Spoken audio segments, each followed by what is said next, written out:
All right, let's take a look at section 4.9, which is solving polynomial inequalities. This is going to look a lot like when we were solving polynomial equations, but we've got a few more steps to proceed after that. So let's get started. If you can remember back when we originally did inequalities, we had most of our answers would show up as graphs on the number line, and that's what we're going to be doing here. We're going to start by breaking up the number line, and that starts by solving an equation. So I'm going to take my original inequality, which is x squared is less than or equal to 3x, and I'm going to subtract 3x from each side. I could move the x squared to the other side, but I'd rather keep my x squared positive. So I'm going to have x squared minus 3x is less than or equal to 0. And now that this side is a 0, I'm going to factor the left side of my equation, start by looking for a GCF, which in this case is x. That leaves x minus 3 is less than or equal to 0. So now what I do is I take each factor, which is x and x minus 3, and I'm going to set each one equal to 0. So I start with x equals 0. Well, that's already solved. That's just our answer. And the other one is x minus 3 equals 0, which when I solve that gives me x equals 3. Now 0 and 3, I put those numbers back on a number line, 0 and 3, and I'm going to make cuts through my number line. Let's try to get that right in that spot there. There we go. And what that does is that creates 3 different sections of the number line. I have all the numbers that are over here. That's an interval that I would call x is less than 0. Then I have my interval here, which is between 0 and 3. So I would say 0 is less than x is less than 3. That's going to be my second interval. And my third interval is all the numbers over here, which is x is greater than 3. So notice that even though my original problem had an or equal to, I'm not worrying about that here. My or equal to kind of covers the breaking points on this number line. I want to identify these 3 sections of the number line as these 3 intervals. All right, now what do we do with this? Well, what I'm going to do is I've just rewritten here my original factored polynomial compared to 0. X times x minus 3 is less than or equal to 0. And I've written my 3 intervals in here. X is less than 0, 0 is less than x is less than 3, and x is greater than 3. And I've written my 2 factors, x and x minus 3 up here. Now what I need to do is I need to pick a test value in each of these intervals. Just pick something that's convenient. What's a test value in the interval x is less than 0? Well, negative 1 is less than 0. What about between 0 and 3? How about positive 1? Greater than 3? How about 4? You can pick whatever you want as long as it's in that interval. You just cannot pick the breaking points themselves. So don't pick 0, don't pick 3. Otherwise, you should be fine. Now, what we're going to do is we're going to fill in this column here, but I'm actually going to fill it in just partially. I don't really care what the numbers are. I care if they're positive or negative.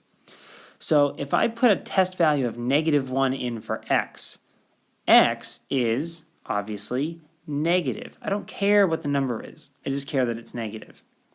If I put that same value of negative 1 in for x here, x minus 3 is negative 1 minus 3, which is also negative. Now what this is saying is that when I plug in negative 1 up here, x is negative, x minus 3 is negative. And their product, when I multiply them, negative times negative is positive. So that's what I'm doing here. I'm looking to do negative times negative gives me positive. We're going to repeat this for the next test value. If I plug in 1 for x, 1 is positive, x is positive. If I plug in 1 for x, x minus 3 is going to be 1 minus 3. That's going to be a negative. Oop, positive didn't show up there. So that's a positive for the x term, or x factor, and a negative for the x minus 3 factor. Positive times negative is negative. Finally, the point 4 is a test value in my third interval. 4 would make x positive, and it would make x minus 3 also positive. Positive times positive is positive. Now, it's not always going to happen, but it will frequently happen that the final column here will alternate. Positive, negative, etc. What I have to look at is I have to look at this original factored form. The fact that my inequality is said that it's less than 0 means I'm looking for negative answers. And the place that I look for these negative answers is in this final column. Where do I have those negative answers? Well, it's right here, which means my answer is actually this interval. Any test value between 0 and 3 is going to make my original inequality true because it will give me something that is less than 0. So I'm going to, let's put this back to the pen here. Going to use 0 and 3 on my number line. And how do I graph that inequality? Well, it's a sandwich inequality, so I'm just going to connect them with a bridge. And then I go back to my original problem to see, do I fill in the circles? And because I have the or equal to, yes, in fact, I do fill in those circles. I'll try to do that as best as I can. And there we go. And so that is actually my final answer, graphically. And that's how we do it. All right, let's see one other example. So I'm going to fly through this one a little bit more quickly, just for the sake of it, so we can see how it works. Now it starts off with y cubed minus 16y is greater than 0. Already it's compared to 0, so that's a good start. Now I got to start by factoring. Start with my GCF, which is y. These y squared minus 16 is greater than 0. Y squared minus 16, that's a difference of squares. So that's going to be y plus 4, y minus 4. So now I've got it factored compared to 0. I set each piece equal to 0. First one is obvious, y equals 0. Y plus 4 equals 0 means y equals negative 4. And y minus 4 equals 0 means y equals 4. So here I actually have 3 breaking points, negative 4, 4, and 0. So I'm going to put those on my number line. Negative 4, 0, and 4. And so now I actually have 4 sections, 4 intervals. The number is less than 4. So I'll put that here. I have to use y now. Y is less than negative 4. Then I have the next interval is between negative 4 and 0. So I'm going to try to write this in kind of small, see if I can position it after the fact. Let's see there. Oh, that should be a 0, not a 4. Let's try that one more time. Y is less than 0. See if that'll squeeze in there. There we go. That works. Let's try the next one, which is between 0 and 4. So 0 is less than y, which is less than 4. So let's, again, normally be able to write it in there a little bit easier. Whoa, don't want that to happen. Let's not mess this up too much. Sorry for that little nonsense there. Okay, that's good enough. You can see what that is. And then finally, y is greater than 4.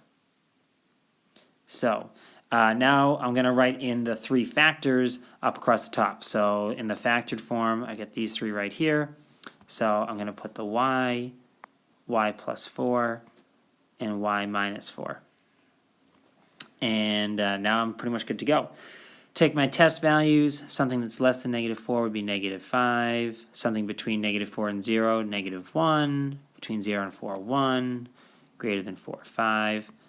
When I plug those values in for y, I'm going to get negative, negative, positive, positive. That's pretty clear.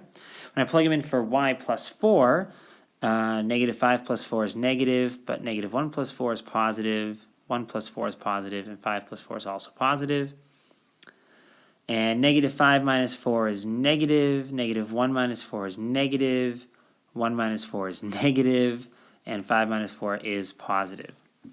Now I just do the multiplications across. Negative times negative times negative is a negative. negative times negative is positive. Keep on going. Pos times neg is neg. Pos, pos, pos, pos.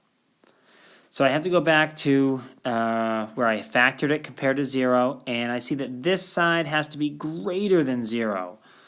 Greater than 0 means I'm looking for positive numbers in this final column. So where do I have the positives? I get them here and here, which means I'm looking at here and here. So I'm looking to go between -4 and 0. Oh, did it again. Let's try that one more time. -4 and 0. So I want to go between them, connect them with the bridge. And I also want to be greater than 4. So I'm going to put the 4 there. Greater than and going to the right. And because my original problem did not have an or equal to, I'm not going to fill in the circles. And I am done.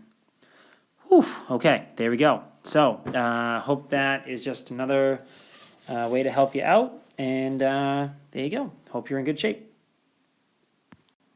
Here are some problems you might want to practice on your own. Be good practice. Make sure you get everything to one side, 0 on the other, factor, blah, blah, blah, and go from there.